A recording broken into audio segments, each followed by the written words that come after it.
الناس اتقوا ربكم الذي خلقكم من نفس واحدة وخلق منها زوجها وبث منهما رجالا كثيرا ونساء واتقوا الله الذي تساءلون به والأرحام إن الله كان عليكم رقيبا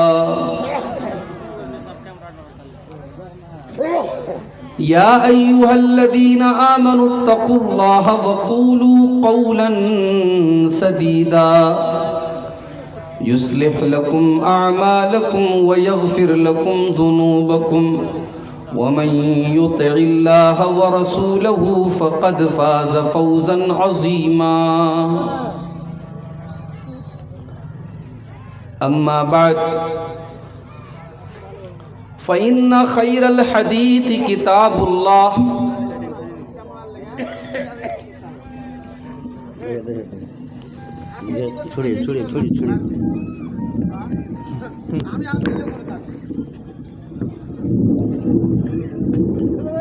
দুনিয়ার ভারী হয়ে গেছে মাথাতে।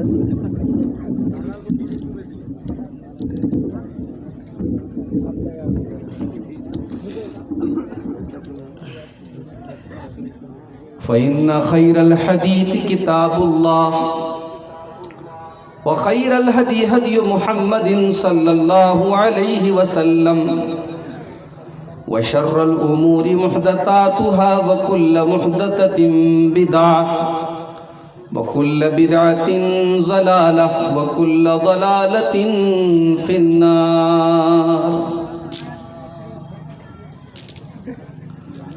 أعوذ بالله من الشيطان الرجيم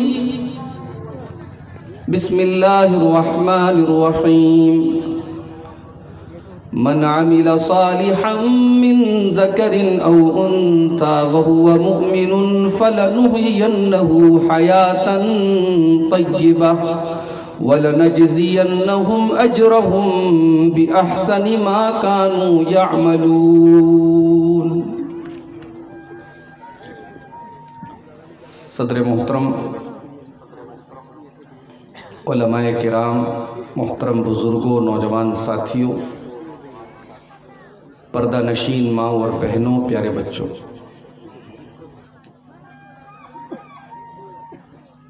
رات کے تقریباً 1:45 بجے آپ کے سامنے حاضر ہونے کا موقع مل رہا ہے۔ بڑے لمبے سفر کے بعد تاخیر سے آپ کے بیچ حاضر ہوا ہوں۔ آپ لوگوں نے انتظار کیا، جلسے کے منتظمین بھی پریشان تھے، لیکن اللہ کی توفیق سے دوپہر 3 بجے میں بنارس میں تھا، اور رات کے 1:30 بجے اگر میں آپ کے اس علاقے میں نیپال بارڈر کے قریب موجود ہوں تو یہ اللہ تعالیٰ کی توفیق ہے، اس کی مدد ہے۔ اور بڑی خوشی کی بات ہے کہ اتنی رات گزر جانے کے باوجود ایک بڑی تعداد میں ہمارے نوجوان، ہمارے بزرگ، ہماری مائیں بہنیں ابھی تک موجود ہیں۔ اللہ تعالیٰ ہمارے اس جذبے کو قبول فرمائے، اور اللہ تعالیٰ ہم سب کو کہنے اور سننے سے زیادہ عمل کرنے کی توفیق عطا فرمائے، آمین۔ قرآن مجید کے 14ویں پارے کی ایک آیت آپ کے سامنے میں نے پڑھی ہے۔ اس آیت میں اللہ تعالیٰ نے ایک سوال کا جواب دیا ہے۔ سوال یہ ہے کہ دین پر چلنے والا،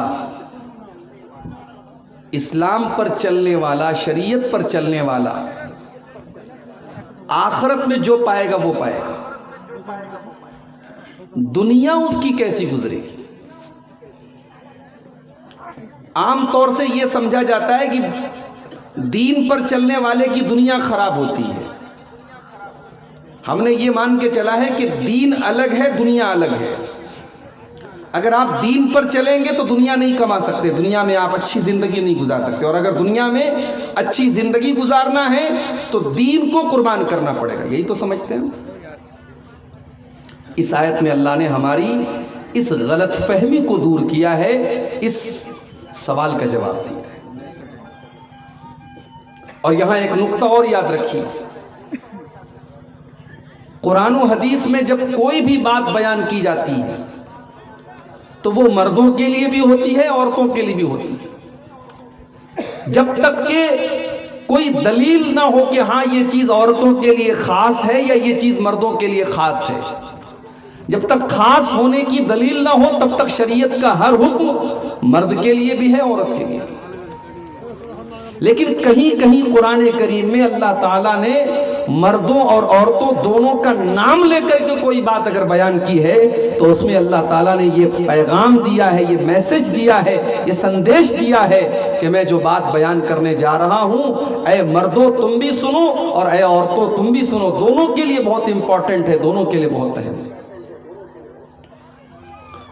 قرآن مجید کا 14واں پارہ ہے،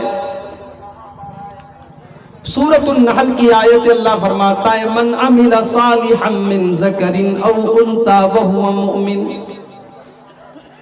جو بھی نیک عمل کرے چاہے وہ مرد ہو یا وہ عورت ہو، یہاں اللہ دونوں کا نام لے رہا ہے.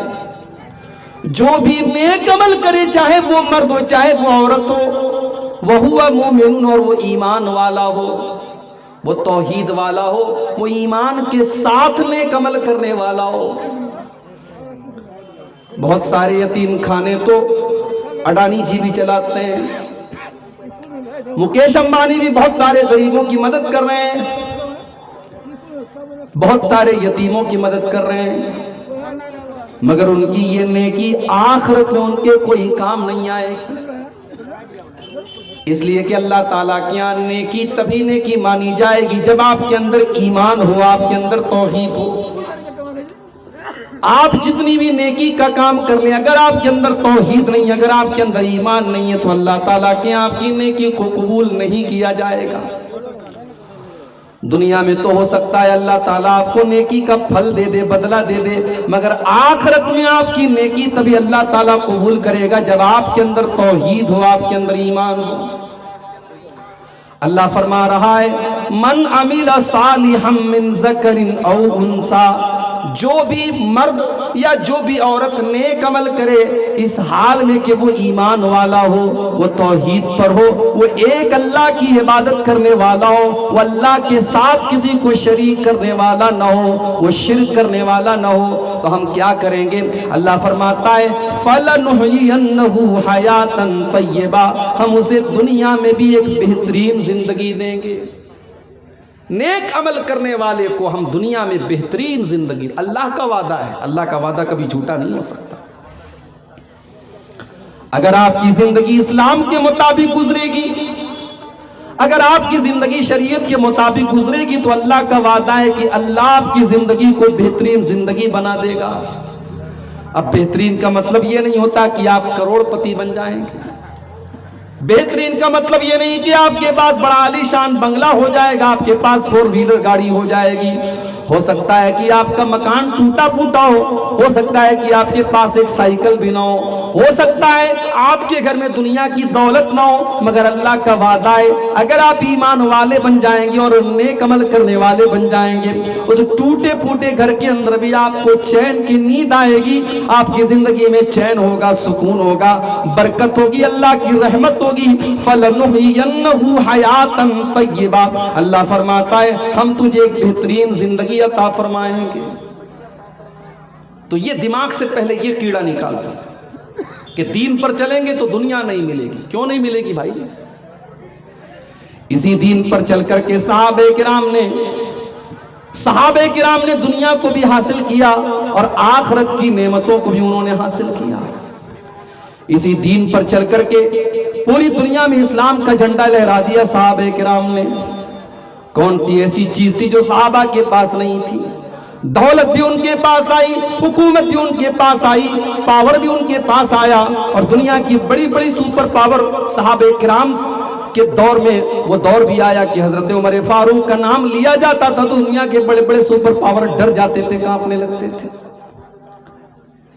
آپ کے پاس اگر ایمان ہے، آپ کے پاس اگر توحید ہے، آپ کے پاس اگر دین ہے، دنیا کے سپر پاور آپ کے آگے گھٹنے ٹیک دیں گے میرے بھائی۔ اسی لیے قرآن کریم میں بڑی پیاری دعا اللہ تعالیٰ نے ہم کو سکھائی ہے۔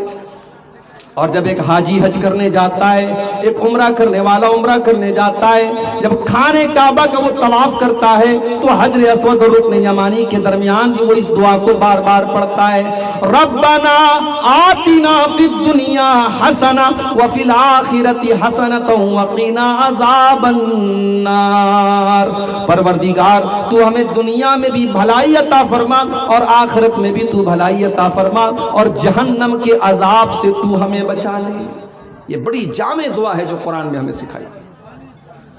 ہم نے اللہ سے صرف آخرت کا سوال نہیں کیا، ہم نے اللہ سے دنیا کا بھی سوال کیا، اور اسی لیے اللہ کے پیارے نبی جب اللہ کی بارگاہ میں دعا کیا کرتے تھے، وہ تین کھمبا کے میرے نوجوان ساتھیوں، وہ ڈاکٹر امان اللہ جیسے علمی شخصیت کے گاؤں سے تعلق رکھنے والے میرے بھائیوں، آپ نے سال میں ایک بار جلسہ کرایا، آپ کے گاؤں میں اتنا بڑا مدرسہ چل رہا ہے، بڑی اچھی بات ہے، مگر میں ایک میسج آپ کو یہ بھی دینا چاہتا ہوں، آپ اللہ کے پیارے نبی کی دعاؤں کو بھی یاد کیا کریں، نبی اکرم کی دعاؤں کو آپ یاد کیا کریں۔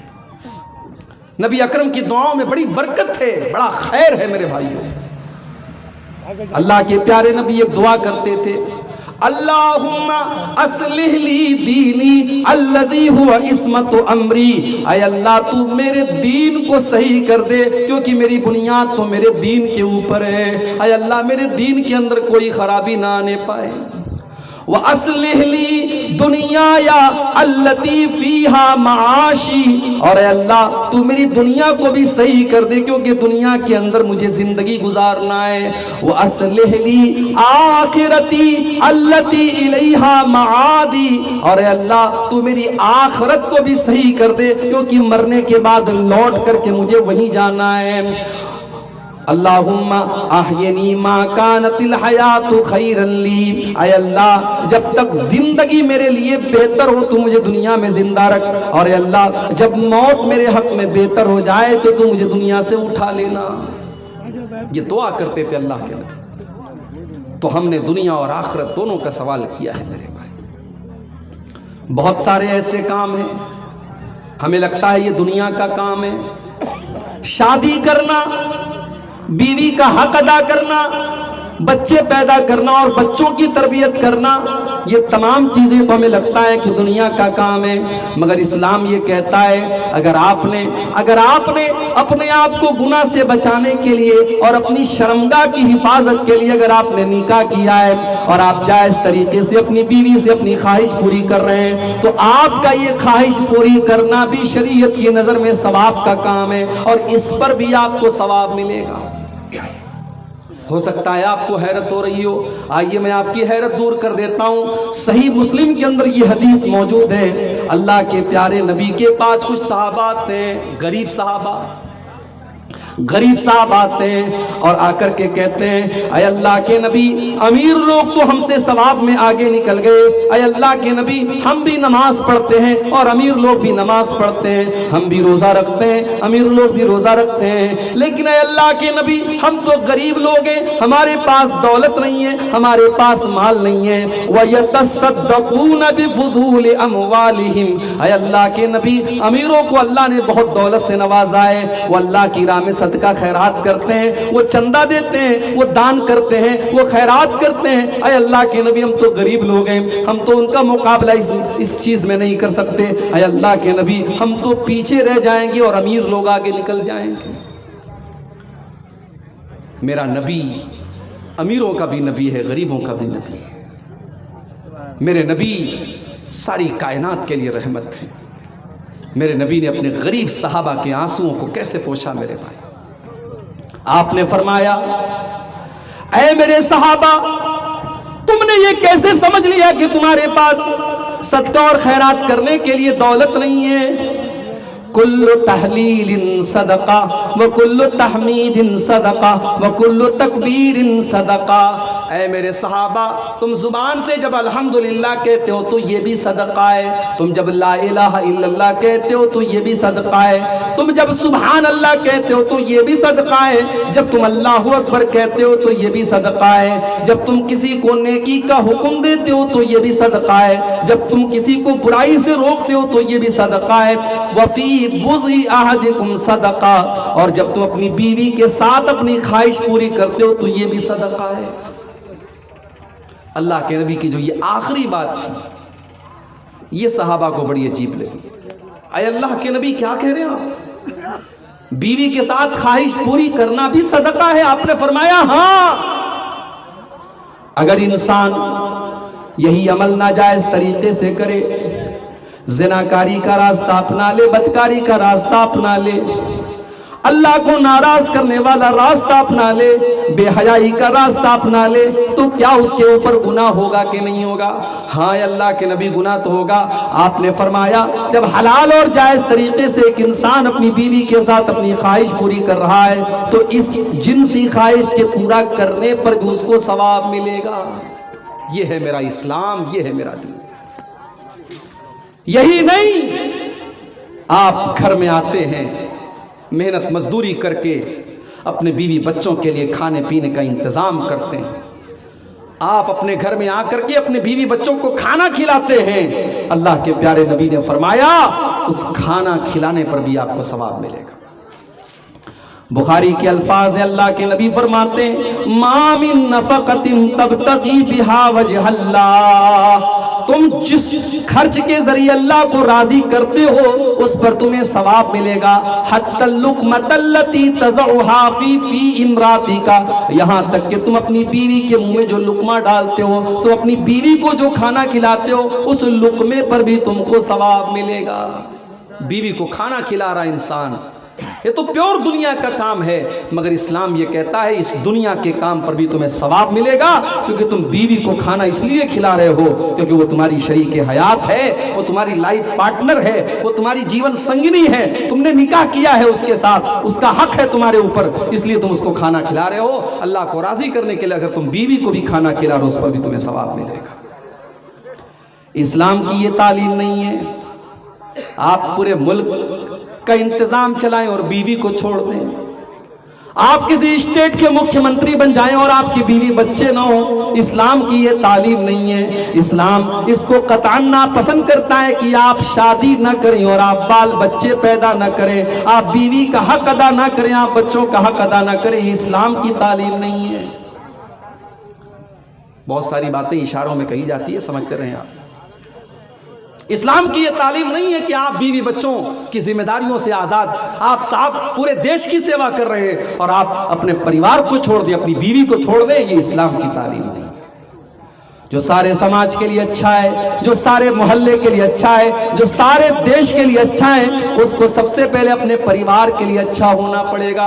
اسی لیے اللہ کے پیارے نبی فرماتے ہیں خیرکم خیرکم لأہلہ وانا خیرکم لأہلی، او لوگو تم میں سب سے بہترین انسان وہ ہے جو اپنے پریوار کے لیے اچھا ہو، اپنے بیوی بچوں کے لیے اچھا ہو، اپنے اہل و عیال کے لیے اچھا ہو، اور میں اپنے پریوار کے لیے سب سے اچھا ہوں، میں اپنی فیملی کے لیے سب سے اچھا ہوں۔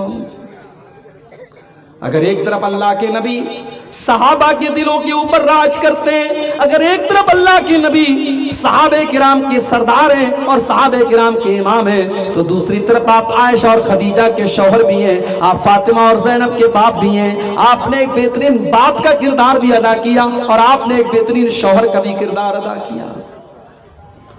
یہی وجہ ہے جب ایک مرتبہ کچھ صحابہ اللہ کے نبی کی بیویوں کے پاس آتے ہیں اور آ کر کے پوچھتے ہیں کہ اللہ کے نبی کی عبادت کے بارے میں ہم کو بتائیے، اور جب اللہ کے نبی کی عبادت کے بارے میں ان کو بتایا جاتا ہے، بخاری کے الفاظ ہیں فَكَأَنَّهُمْ تَقَالُّوهَا، انہیں لگتا ہے کہ اللہ کے نبی تو بہت کم عبادت کرتے ہیں، بس اتنی ہی نماز پڑھتے ہیں، بس اتنا ہی روزہ رکھتے ہیں۔ ان کو لگا کہ اللہ کے نبی کو تو چونکہ اللہ کے نبی تو بخشے بخشائے ہیں، آپ تو اللہ کے آخری نبی ہیں، آپ کو تو نیکی کرنے کی کوئی خاص ضرورت بھی نہیں ہے، نیکی کرنے کی تو ہم ہم کو ضرورت ہے۔ اس لیے تینوں نے آپس میں یہ وعدہ کیا۔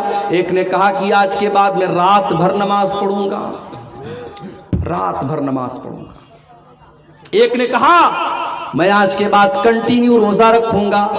ایک نے کہا میں شادی ہی نہیں کروں گا، بیوی بچوں کے جھمیلے میں نہیں پڑوں گا۔ تینوں نے یہ بات اچھے مقصد کے لیے کہی، اللہ کو راضی کرنے کے لیے کہی، مگر اسلام کے خلاف تھی ان کی یہ بات۔ اس لیے جب اللہ کے نبی کو پتا چلا، آپ نے تینوں کو بلوایا اور آپ نے فرمایا کیا تم لوگوں نے ایسی ایسی بات کہی ہے؟ ہاں اللہ کے نبی ہم نے ایسی ایسی بات کہی ہے۔ آپ نے فرمایا سنو، میں تم سب سے زیادہ اللہ سے ڈرنے والا اور تم سب سے زیادہ اللہ کا تقوی میرے دل میں ہے، لیکن میں نماز بھی پڑھتا ہوں اور رات میں آرام بھی کرتا ہوں۔ اسی لیے رات کی نماز کو تہجد کہتے ہیں۔ تہجد کا مطلب کیا ہوتا ہے؟ سو کر کے اٹھنا۔ یہ نوٹ کر لو، تہجد کا مطلب کیا ہوتا ہے؟ سو کر کے اٹھنا۔ اسی لیے علماء کہتے ہیں کہ رات بھر جاگ کر کے عبادت کرنا یہ ٹھیک نہیں ہے، تھوڑا سا سو کر کے اٹھیں اور پھر آپ عبادت کریں، یہ نبی کی سنت ہے، اور تہجد کے لفظ بھی یہی پتہ لگتا ہے۔ آپ نے فرمایا اصلی و ارقد، میں رات میں تہجد بھی پڑھتا ہوں اور آرام بھی کرتا ہوں، اور میں واصوم و افطر، میں روزہ بھی رکھتا ہوں اور میں افطار بھی کرتا ہوں۔ میں نفل روزہ بھی رکھتا ہوں اور کبھی نہیں بھی رکھتا ہوں، کبھی دل چاہا تو رکھ لیا، کبھی میں نے نہیں رکھا۔ یعنی فرض روزے کی بات نہیں، نفل روزے کی بات ہو رہی ہے کہ نفل روزہ میں کنٹینیو نہیں رکھتا ہوں، کبھی رکھتا ہوں کبھی نہیں رکھتا ہوں۔ وتزوجت، اور میں نے شادیاں بھی کی ہیں، میری 9 بیویاں ہیں اور میں 9 بیویوں کا حق ادا کر رہا ہوں، اور یہی میرا طریقہ ہے اور یہی میری سنت ہے۔ فمن رغب عن سنتی فلیس منی، جو میرے طریقے پر نہیں چلے گا اس کا مجھ سے کوئی تعلق نہیں ہے۔ آج کتنے لوگ ہیں ماشاءاللہ 5 ٹائم کے نمازی ہیں، چہرے پر بھرپور سنت والی داڑھی ہے، ماتھے پر زبردست سجدے کا نشان ہے، لیکن گھر میں جب بیوی کے سامنے جاتے ہیں تو جلاد بن جاتے ہیں، آنکھیں انگارہ بن جاتی ہیں، بیوی بچے ان کو دیکھ کر کے ڈر جاتے ہیں۔ معاف کرنا میرے بھائی، آپ کا اخلاق سارے زمانے کے لیے اگر اچھا ہے اور بیوی بچوں کے لیے اگر آپ کا اخلاق اچھا نہیں ہے تو آپ دیندار نہیں ہیں، آپ اچھے انسان نہیں ہیں، آپ اچھے مسلمان نہیں ہیں۔ اگر آپ کا اخلاق اچھا ہے تو بیوی کے ساتھ بھی آپ کا اخلاق اچھا ہونا چاہیے، بچوں کے ساتھ بھی آپ کا اخلاق اچھا ہونا چاہیے۔ کبھی کبھی تو میں اپنے بارے میں محسوس کرتا ہوں، رات بھر میں تقریر کر رہا ہوں، بیوی بچوں کو چھوڑ کر کے، مناسب نہیں ہے، مناسب نہیں ہے میرے بھائی۔ کبھی کبھار کی بات ہے ٹھیک ہے، لیکن اگر اس کو ایک معمول بنا لیا جائے، مہینے بھر ہم تقریریں کریں اور بیوی بچوں کو چھوڑ دیں، غلط ہے یہ۔ بہت سارے لوگ، ہمارے بنارس کے قریب ایک جگہ پڑتی ہے مئو، ابھی کل میرا مئو میں پروگرام تھا، مئو کے لوگوں نے بتایا کہ صاحب یہاں کا کاروبار بنارس کی طرح وہاں بھی ساڑی کا کاروبار ہوتا ہے، پاور لوم چلتے ہیں وہاں پہ۔ اب پاور لوم کا کاروبار کچھ دنوں سے اچھا نہیں چل رہا ہے، تو اب مئو کے بہت سارے لوگ سعودی عرب میں جا کر کے نوکری کر رہے ہیں، 15,000 20,000 25,000 روپیہ مہینہ مل رہا ہے۔ اب مئو کے اندر رہ کر کے بیچارے محنت کر کے 8,000 10,000 کما رہے تھے، وہاں 15-20,000 مل رہا ہے، بیچاروں کے پاس کوئی آپشن نہیں تھا، وہ سعودی میں جا کے رہ رہے ہیں۔ اب حالات کیا ہیں؟ شادی ہو گئی، بیوی آئی، 1 مہینہ یہ بیوی کے ساتھ رہے، اس کے بعد صاحب یہ سعودی چلے گئے، اب بیوی یہاں اکیلی رہ رہی ہے۔ اب آپ اندازہ لگائیں کہ کتنا بڑا فتنہ ہے یہ کہ بیوی یہاں ہے، شوہر سعودی عرب میں ہے، اور 2 سال کے بعد اپنی بیوی کے پاس آتا ہے۔ ظاہر ہے بیوی کو شوہر کی ضرورت ہے، شوہر کو بیوی کی ضرورت ہے۔ ہم نے روزی روٹی کے نام پر بیوی کا حق مارا، غلط ہے میرے بھائی۔ ہم تھوڑا کم کھا لیں، 2 روٹی کے بجائے 1 روٹی کھا لیں، ہم تھوڑا ہم اپنے لائف اسٹائل میں ہم سمجھوتے کر لیں، اپنی زندگی میں ہم سمجھوتے کر لیں، مگر بیوی بچوں کو ہم ٹائم دیں، ان کا حق دیں۔ یہ شریعت کی تعلیم ہے، یہ جناب محمد الرسول اللہ صلی اللہ علیہ وسلم کی تعلیم ہے۔ اللہ کے نبی کے ایک صحابی ہیں، ان کا نام ہے سلمان فارسی۔ سلمان فارسی کے ایک بہت اچھے دوست ہیں، ان کا نام ہے ابو دردہ۔ سلمان فارسی مکہ کے مہاجر ہیں اور ابو دردہ مدینہ کے انصاری ہیں، دونوں میں بہت اچھا دوستانہ ہے، بھائی چارہ ہے۔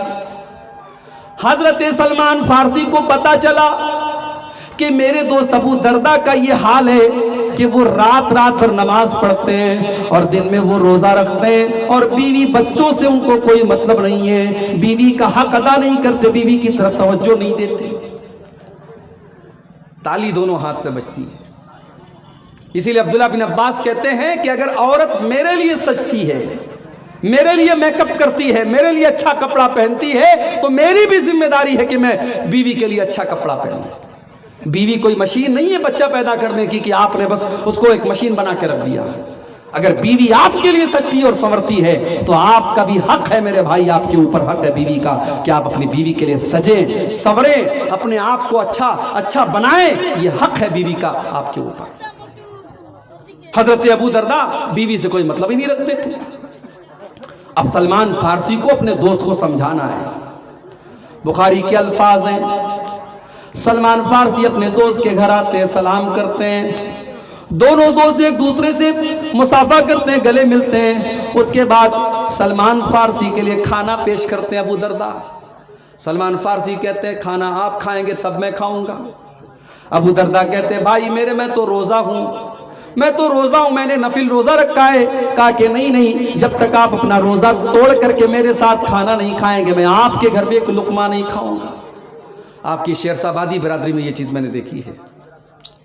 ہمارے یہاں ایسا نہیں ہوتا کہ مہمان کے دسترخوان پہ، ہمارے یہاں کیا ہوتا ہے کھانا رکھ دیا اب مہمان اپنے سے نکال رہا ہے. یہاں میں نے دیکھا، یہاں بھی دیکھا، بنگال میں بھی دیکھا کہ پلیٹ میں مہمان کو نکال کے دیا جاتا ہے. اس کو مہمان نوازی، اس کو مانا جاتا ہے کہ صاحب میں آپ کو نکال کے، میں گوشت آپ کو دوں گا، میں چاول آپ کو دوں گا، میں روٹی آپ کو دوں گا، آپ خود سے نہیں لیں گے. یہ مہمان نوازی اس کو کہا جاتا ہے.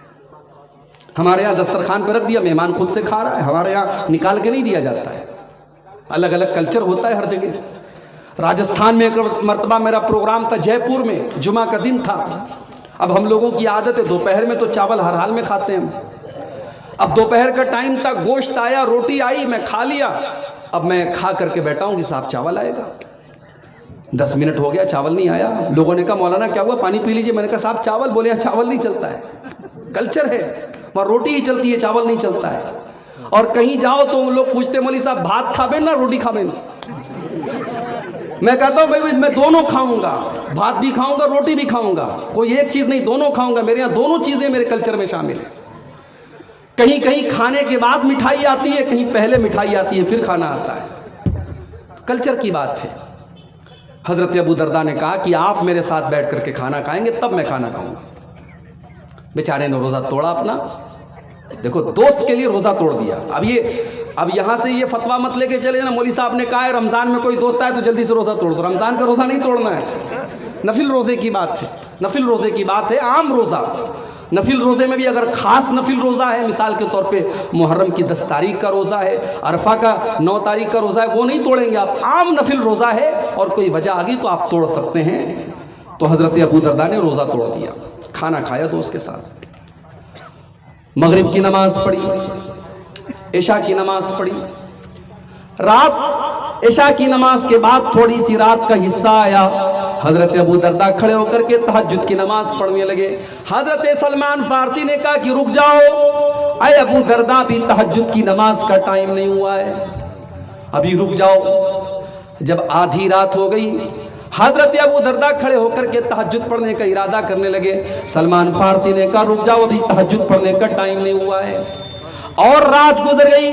جب رات کا آخری پہر آ گیا، آج کے دور کے حساب سے ہم کہہ سکتے ہیں کہ رات کے 2 بج گئے، 2:30 بج گئے، 3 بج گئے. تب حضرت ابو درداء نے کہا، حضرت سلمان فارسی نے کہا کہ ابو درداء اب یہ بہترین ٹائم ہے تہجد پڑھنے کا، اب آپ کھڑے ہو کر کے آپ بھی تہجد پڑھیے اور میں بھی آپ کے ساتھ تہجد پڑھتا ہوں. دونوں دوستوں نے ساتھ میں کھڑے ہو کر کے تہجد کی نماز پڑھی.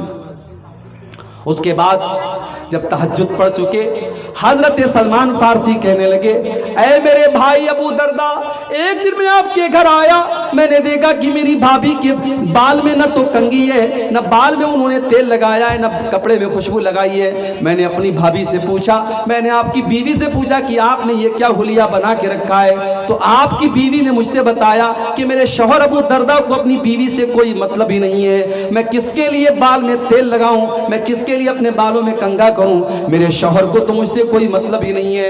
اے ابو درداء، آپ کا یہ طریقہ غلط ہے. ان لزوج لِزَوْجِكَ عَلَيْكَ حَقًّا، اے ابو درداء آپ کی بیوی کا بھی آپ کے اوپر حق ہے، آپ کی آنکھوں کا بھی آپ کے اوپر حق ہے، آپ کے مہمان کا بھی آپ کے اوپر حق ہے، اور آپ کے رب کا بھی آپ کے اوپر حق ہے۔ اے ابو درداء سب کو سب کا حق دیجئے، تب جا کر کے آپ اسلام کے اوپر عمل کرنے والے بنیں گے۔ تھوڑی دیر کے بعد فجر کی نماز کا ٹائم ہوا، حضرت ابو درداء مسجد میں آتے ہیں اور اللہ کے پیارے نبی کے ساتھ فجر کی نماز پڑھتے ہیں، اور فجر کی نماز پڑھنے کے بعد اللہ کے پیارے نبی کو پورا معاملہ بتاتے ہیں، اور پورا معاملہ بتانے کے بعد کہتے ہیں اے اللہ کے نبی آج سلمان فارسی نے میرا روزہ توڑوا دیا، آج اس نے تہجد کی نماز میں رات بھر پڑھتا تھا، اس نے رات کے آخری پہر میں مجھ سے پڑھوائی، اور آخر میں سلمان فارسی نے ایسی بات کہی ہے۔ اللہ کے پیارے نبی نے فرمایا اے ابو درداء صدق سلمان، سلمان بالکل صحیح کہہ رہے ہیں، سلمان بالکل ٹھیک کہہ رہے ہیں، انہوں نے کوئی غلط بات نہیں کہی ہے۔ تو یہ اسلام ہے میرے بھائی۔ اسلام صرف نماز پڑھنے کا نام نہیں ہے، اسلام ایک مکمل لائف اسٹائل کا نام ہے۔ اسلام یہ کہتا ہے کہ آپ جب بازار میں جائیں، جب آپ کاروبار کرنے جائیں، جب آپ بزنس کرنے جائیں، تو وہاں پر بھی آپ کو اسلام کے اوپر عمل کرنا ہے۔ وہاں پر بھی آپ کو یہ دیکھنا ہے کہ آپ جو بزنس کرنے جا رہے ہیں وہ حلال ہے کہ حرام ہے، وہ جائز ہے کہ ناجائز ہے۔ ایسا نہیں ہے کہ آپ پیسہ کمانے کے معاملے میں آزاد ہیں۔ آج ہمارے بہت سارے نوجوان موبائل کے اوپر 3 پتی گیم کھیل رہے ہیں، آج موبائل کے اوپر بہت سارے ایسے ایپ آتے ہیں جو جوا کھیلا جاتا ہے، اور ہمارا نوجوان ان ایپس کے اندر جوا کے ذریعے پیسہ کما رہا ہے۔ ہو سکتا ہے کہ آپ لاکھوں کروڑوں کما لیں، مگر جس چیز کو شریعت نے جوا قرار دیا اور جس چیز کو شریعت نے حرام قرار دیا، میرے بھائیوں اس کمائی کے ذریعے آپ کے گھر میں کبھی برکت نہیں آ سکتی، کبھی برکت نہیں آ سکتی۔ آپ جب پیسہ کمانے کے لیے جائیں تو وہاں بھی اسلام یہ کہتا ہے کہ آپ کو حلال طریقے سے پیسہ کمانا ہے۔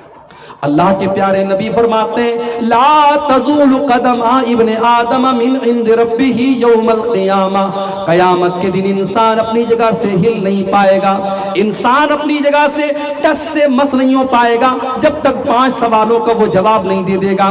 پہلا سوال کیا جائے گا عن عمرہ فیما افنا، میرے بندے تو نے 40 سال کی، 50 سال کی، 60 سال کی اپنی زندگی کو کہاں گزارا۔ دوسرا سوال وعن شبابہ فیما بلا، تو نے اپنی جوانی کو کہاں گزارا۔ تیسرا سوال وعن مالہ من این اکتسبہ، تو نے مال کہاں سے کمایا، سود اور بیاج سے کمایا، رشوت سے کمایا، جوا سے کمایا، سٹے سے کمایا، کرکٹ گیم کے اندر سٹے سے کمایا، موبائل ایپ کے اندر سٹے سے کمایا، تو نے پیسہ کہاں سے کمایا۔ چوتھا سوال وفیما انفقہ، تو نے مال کہاں پر خرچ کیا۔ اور 5واں سوال وماذا عمل فیما علم، تو نے جو علم حاصل کیا اس کے اوپر عمل کتنا کیا۔ تو یہ ہے اسلام۔ اسلام دنیا کو بھی ایک بہترین زندگی بنانے کی گارنٹی دیتا ہے، شرط یہ ہے کہ آپ 2 چیزیں اپنے اندر پیدا کر لیں۔ میں پھر سے وہی آیت ریپیٹ کر رہا ہوں، سورہ نحل کی قرآن کے 14ویں پارے کی آیت۔ مردوں کو بھی یہ آیت یاد کر لینی چاہیے، عورتوں کو بھی یہ آیت یاد کر لینی چاہیے۔ اس آیت میں فارمولہ بتایا گیا کامیابی کا، من عمل صالحا من ذکر او انثى وهو مؤمن فلنحيينه حیاتا طیبہ، جو بھی مرد یا عورت نیک عمل کرے گا اور وہ ایمان والا ہوگا، ہم اسے پاکیزہ زندگی عطا فرمائیں گے۔ ابھی میں راستے میں آ رہا تھا بنارس سے، موبائل پر میسج آیا، ناگپور کے اندر ایک مسلمان لڑکی کی شادی غیر مسلم کے ساتھ ہو رہی ہے۔ لڑکی کا نام شمع بانو، لڑکی کا نام شمع بانو اور لڑکی کے باپ کا نام محمد حبیب، مسلمان لڑکی ہے، اور شوہر کا نام کیا ہے منوہر۔ منوہر کے ساتھ شادی ہو رہی ہے، اور باقاعدہ لڑکی کے ماں باپ نے باقاعدہ شادی کا کارڈ چھپوایا ہے، اور کارڈ باقاعدہ ہندی میں ہے، اور اوپر اوم گڑیشائے نمہ بھی لکھا ہے، اور نیچے باقاعدہ ہندو پدھتی کے مطابق شادی کرنے کی اور وواہ کرنے کی بات لکھی ہے۔ یہ حالات ہیں آج، یہ حالات ہیں آج کتنی مسلمان لڑکیاں آج غیر مسلموں کے ساتھ فرار ہو رہی ہیں میرے بھائی۔ مہاراشٹرا کے اندر سے رپورٹ آتی ہے، کئی لاکھ مسلمان لڑکیوں نے کورٹ میرج کیا ہے اور غیر مسلموں کے ساتھ انہوں نے شادی کر کے اپنا دھرم بھی پریورتت کر لیا، اپنے مذہب کو بدل دیا۔ میرے بھائیوں، ایک قوم کی حیثیت سے کیا یہ ہمارے لیے شرم سے ڈوب مرنے کا مقام نہیں ہے کہ ہم اپنی بیٹیوں کو اسلام کی اور توحید کی عظمت بھی نہیں بتا پائے، ہم ان کو ایمان کا مطلب بھی نہیں بتا پائے۔ ہماری بیٹیاں آج عشق اور محبت کے جھوٹے ڈھکوسلے کے نام پر اپنے ایمان سے سمجھوتا کر رہی ہیں، اپنے دین سے سمجھوتا کر رہی ہیں اور اسلام کو چھوڑنے کے لیے تیار ہیں۔ ارے یہ ایمان تو اتنی قیمتی دولت ہے کہ سمیہ سے اسی ایمان کو تو چھوڑنے کا مطالبہ کیا تھا ابو جہل نے۔ اے سمیہ، تو محمد کے دین کا انکار کر دے، تو لا الہ الا اللہ کا انکار کر دے۔ اے سمیہ، میں تجھے ٹارچر نہیں کرنا چاہتا، میں تجھے تکلیف دینا نہیں چاہتا، میں تیرے بیٹے عمار کے سامنے اور تیرے شوہر یاسر کے سامنے تجھے ننگا کرنا نہیں چاہتا۔ اے سمیہ، اگر تو اب بھی اسلام کو چھوڑ دے تو میں تجھے تکلیف دینا چھوڑ دوں گا۔ مگر سمیہ کو پتا تھا اگر ایمان کو داؤں پہ لگا کے اگر دنیا میں سکون کی زندگی پا بھی لیا تو یہ زندگی کسی کام کی نہیں ہے۔ اگر دنیا میں پیسے کما لیے، دنیا میں زندگی گزار لی اور ایمان کو داؤں پہ لگا دیا تو وہ زندگی کسی کام کی نہیں ہے۔ سمیہ لا الہ الا اللہ کو چھوڑنے کے لیے تیار نہیں ہوئی، ان کو ننگا کر دیا گیا، باپ کے سامنے، ان کے شوہر کے سامنے اور ان کے جوان بیٹے کے سامنے ان کو ننگا کر دیا گیا اور بڑے دردناک طریقے سے ان کی شرمگاہ کے اوپر حملہ کر کے ابو جہل نے ان کو شہید کر دیا۔ اور اسلام کے اندر پہلا خون بہانے والی خاتون کا مقام حضرت سمیہ کو ملا۔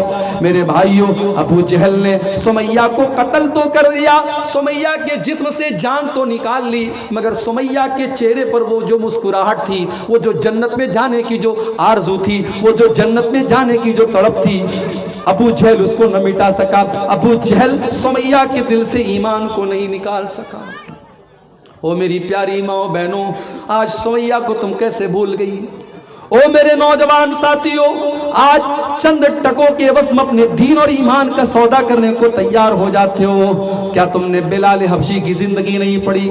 ہاں، بلال حبشی کوئی ہینڈسم تو نہیں تھے، کوئی بہت خوبصورت تو نہیں تھے، کالے کلوٹے تھے، حبشہ کے رہنے والے تھے، جیسے سارے حبشی ہوتے ویسے بلال بھی حبشی تھے۔ لیکن اے بلال، تیرے کالے کلوٹے بدن کے باوجود تیرے سینے کے اندر جو دل تھا، اے بلال، اس دل کا کیا کہنا؟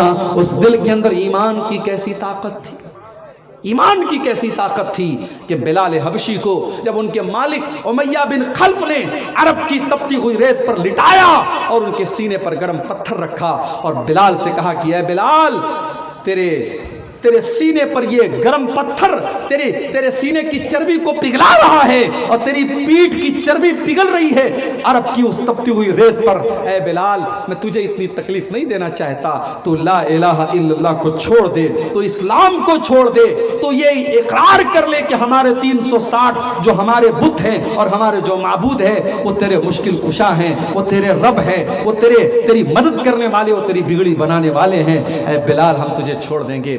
بلال، تو خوبصورت تو نہیں ہے، تو ہمارے نوجوانوں کی طرح ہینڈسم تو نہیں ہے، تیرا ہیئر اسٹائل تو بہت اچھا نہیں ہے، مگر اے بلال، تیرے اندر ایمان کی خوبصورتی ہے، تیرے دل میں ایمان کی روشنی ہے، تیرے سینے میں ایمان والا دل ہے۔ بلال نے اپنے سینے کی چربی کو پگھلانا گوارا کر لیا، اپنی پیٹھ کی چربیوں کو پگھلانا گوارا کر لیا، مگر بلال نے توحید سے کوئی کمپرومائز نہیں کیا۔ اور بلال کی زبان سے اگر نکلا تو ایک ہی لفظ نکلا، احد احد احد، میرا رب ایک ہے، میرا معبود ایک ہے، میری پیشانی جھکے گی تو اس ایک رب کی بارگاہ میں جھکے گی، میں تمہارے 360 معبودوں کو اپنا رب نہیں مان سکتا، تو میری جان بھی لے لو مگر میں تمہیں اپنا رب نہیں مان سکتا۔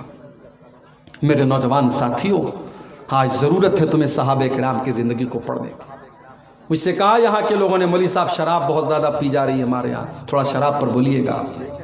اب مسلمان کو بتانا پڑے گا کہ شراب حرام ہے، مسلمان کو بتانا پڑے گا کہ شراب تجھے نہیں پینا چاہیے۔ اگر نتیش کمار نے شراب کے اوپر پابندی نہ لگائی ہوتی، اگر بہار سرکار نے شراب بندی نہ بھی کی ہوتی، آپ کے مذہب میں تو 1400 سال پہلے شراب بندی کر دی گئی ہے، آپ جس قرآن کو چوم چوم کے اپنے گھر میں رکھتے ہیں اور تراویح کی نماز میں جھوم جھوم کر کے جس قرآن کو پڑھتے ہیں، وہ قرآن صاف صاف یہ اعلان کر رہا ہے انما الخمر والمیسر والانصاب والازلام رجس من عمل الشیطان۔ او شراب پینے والوں، یہ شراب اور جوا یہ گندے کام ہے، یہ شیطان کے کام ہے۔ شیطان ان کے ذریعے تم کو لڑانا چاہتا ہے، اس شراب کے ذریعے شیطان تم کو آپس میں لڑانا چاہتا ہے، اور شیطان تم کو اللہ کے ذکر سے دور کرنا چاہتا ہے۔ جس قرآن کے اندر شراب بندی کا اعلان کیا گیا ہو، اس مسلمان، اس قرآن کو ماننے والا شراب پیے، میرے بھائیو یہ ہو نہیں سکتا۔ یا تو تیرے ایمان میں کھوٹ ہے، اور یا پھر تجھے رب کے قرآن پر ایمان نہیں ہے۔ قرآن کہہ رہا ہے کہ شراب پینا شیطان کا کام ہے۔ عثمان غنی رضی اللہ تعالیٰ عنہ کہتے ہیں شراب سے بچو، فَإِنَّهَا أُمُّ الْخَبَائِثِ، یہ تمام برائیوں کی جڑ ہے۔ ترمذی کی صحیح روایت ہے، حضرت عثمان غنی کہتے ہیں کہ تمام برائیوں کی جڑ شراب ہے۔ اور اس کے بعد عثمان غنی ایک واقعہ بیان کرتے ہیں کہ پہلے زمانے میں ایک بہت بڑا اللہ کا نیک بندہ تھا، بہت متقی اور پرہیزگار تھا، اور اس زمانے کی ایک بد چلن عورت نے، ایک فاحشہ عورت نے اس متقی انسان کو اپنے جال میں پھنسانے کی ایک سازش رچی، ایک پلان بنایا۔ اس نے اپنی ایک لونڈی کو بھیجا، جاؤ اس سے کہنا کہ تمہاری ضرورت ہے، ایک معاملے میں تم کو گواہی دینا ہے اور میری مالکن نے تم کو بلایا ہے۔ لونڈی آئی، اے حضرت، اے امام صاحب، اے عالم صاحب، میری مالکن نے آپ کو بلایا ہے، بہت ضروری کام ہے اور آپ کی گواہی کی ضرورت ہے۔ وہ بیچارہ نیک آدمی تھا، اس کو کیا پتا کہ کیا پلان رچا جا رہا ہے۔ وہ تیار ہو گیا چلنے کے لیے۔ لونڈی اس کو مکان کے اندر لے کر کے گئی، دروازہ بند کر دیا، اور اندر لے کے گئی، دوسرا دروازہ بند کر دیا، اور اندر لے کر کے گئی، تیسرا دروازہ بند کر دیا۔ حدیث کے الفاظ ہیں 7 دروازے بند کرنے کے بعد آخر میں وہ لونڈی ایک کمرے میں لے کر کے گئی، 7 دروازے بند ہو گئے۔ آج تو ہمارا نوجوان غلط کام کرنے کے راستے تلاش کرتا ہے کہ کہیں سے کوئی کسی لڑکی کا نمبر مل جائے، کہیں سے کوئی غلط کام کرنے کا موقع مل جائے۔ یہاں اللہ کے نیک بندوں کو باقاعدہ سازش کر کے اور پلان کر کے پھنسایا جا رہا ہے، مگر پھر بھی وہ اپنے آپ کو بچا رہا ہے۔ 7 دروازے بند کرنے کے بعد آخر میں ایک کمرے میں وہ پہنچا، اور وہاں پر وہی خوبصورت عورت ہے، اور ایک معصوم بچہ ہے، اور ایک شراب کا بوتل ہے، شراب کا پیالہ ہے۔ اس عورت نے کہا تمہارے سامنے 3 چوائس ہے، 7 دروازے بند ہیں، اگر تم نے میری بات نہیں مانی تو میں قتل کر دوں گی، تم کو، تمہیں بدنام کر دوں گی۔ یا تو تم میرے ساتھ زنا کرو، یا تو تم میرے ساتھ زنا کرو، یا تم اس بچے کو قتل کرو، اور یا پھر تم شراب پی لو، 3 کام میں سے کوئی ایک کام کرو۔ اس کو لگا زنا کرنا تو بہت بڑا پاپ ہے، بچے کو قتل کرنا تو اس سے بڑا پاپ ہے، شراب ہی پی لیتا ہوں جان بچانے کے لیے، یہ ہلکا کام لگ رہا ہے۔ اس نے ایک پیالہ شراب پی، نشہ چڑھا، اس نے ایک اور پیالہ لیا، اس کو بھی پی گیا، اور نشہ چڑھا، اس نے ایک اور پیالہ لیا، یہاں تک کہ شراب کی اس نے پوری بوتل خالی کر دی، اور جب مکمل نشے میں آ گیا اس کو کوئی ہوش نہیں رہا کہ وہ کون ہے اور کیا ہے۔ اس نے اس عورت کے ساتھ زنا بھی کر لیا اور اس بچے کو قتل بھی کر دیا، اور اس طریقے سے شراب کے چکر میں پڑ کر کے ایک نیک انسان نے زنا جیسا گناہ بھی کیا اور قتل جیسا گناہ بھی کیا۔ اس لیے عثمان غنی کہتے ہیں اجتنبوا الخمر فإنها أم الخبائث، او لوگوں شراب سے بچو، یہ تمام برائیوں کی جڑ ہے، شراب سے بچو۔ سگریٹ بکتی ہے نا آج، گٹکھا بکتا ہے، گٹکھے کے اوپر پھیپڑے کی خطرناک تصویر بنی رہتی ہے، لکھا رہتا ہے tobacco is dangerous for health, تمباکو آپ کے سواستھ کے لیے ہانی کارک ہے، تمباکو آپ کی صحت کے لیے خطرناک ہے۔ گٹکھے پر بھی لکھا ہے، بیڑی اور سگریٹ کے پیکٹ پر بھی لکھا ہے، سرکار لکھوا بھی رہی ہے اور لائسنس دے کر کے بکوا بھی رہی ہے۔ سرکار یہ بھی کہہ رہی سے کینسر ہوتا ہے اور سرکار اس کا لائسنس بھی دے رہی ہے. گٹکھا بک رہا ہے, سگریٹ بک رہی ہے, اور پینے والے پی رہے ہیں. کینسر سے لاکھوں لوگ مر رہے ہیں ہر سال, مگر سگریٹ پینے والوں کی بھی کوئی کمی نہیں, گٹکھا کھانے والوں کی بھی کوئی کمی نہیں. لیکن 1400 سال پہلے جس ماحول میں لوگ شراب پینے کے عادی تھے اور لوگوں کے دسترخوان پر شراب پی جاتی تھی, کھانے کے ساتھ ساتھ شراب کی بوتل بھی رکھی جاتی تھی, جب اس ماحول میں قرآن کی یہ آیت نازل ہوتی ہے, اے ایمان والو انما الخمر والمیسر والانصاب والازلام رجس من عمل الشیطان, اے ایمان والو یہ شراب پینا, یہ جوا کھیلنا, یہ قسمت کا حال معلوم کرنے کے لیے پانسے کے تیر نکالنا, اور یہ غیر اللہ کے نام پر لوگوں کے آستانوں پہ جا کے سر جھکانا, یہ سارے کے سارے گندے کام ہیں, یہ شیطان کے کام ہے, تم ان کاموں سے بچو. جب قرآن کی آیت نازل ہوتی ہے, صحابہ کرام اپنے شراب کے مٹکے توڑ دیتے ہیں, اپنے شراب کے پیالوں کو توڑ دیتے ہیں, اپنے شراب کے برتنوں کو توڑ دیتے ہیں. او لوگوں, آج سرکار سگریٹ اور تمباکو کے خلاف ایڈورٹیزمنٹ پر لاکھوں کروڑوں خرچ کرتی ہے, مگر کوئی فائدہ نہیں. اور یہاں قرآن کی ایک آیت نازل ہوتی ہے اور صحابہ کرام اپنی اصلاح کر لیتے ہیں. یہ ایمان کی طاقت ہے, یہ اللہ کے ڈر کی طاقت ہے. جب اللہ کا ڈر پیدا ہوتا ہے تو مجرم خود آ کر کے عدالت میں اپنے جرم کا اقرار کرتا ہے. اللہ کے نبی صحابہ کے ساتھ بیٹھے ہوئے ہیں, ایک عورت آتی ہے, اے اللہ کے نبی میں قبیلے غامد سے تعلق رکھتی ہوں, اے اللہ کے نبی میں نے زنا کیا ہے, میں شادی شدہ ہوں, میں وواہت عورت ہوں, میں شادی شدہ عورت ہوں اور میں نے ایک مرد کے ساتھ زنا کر لیا ہے.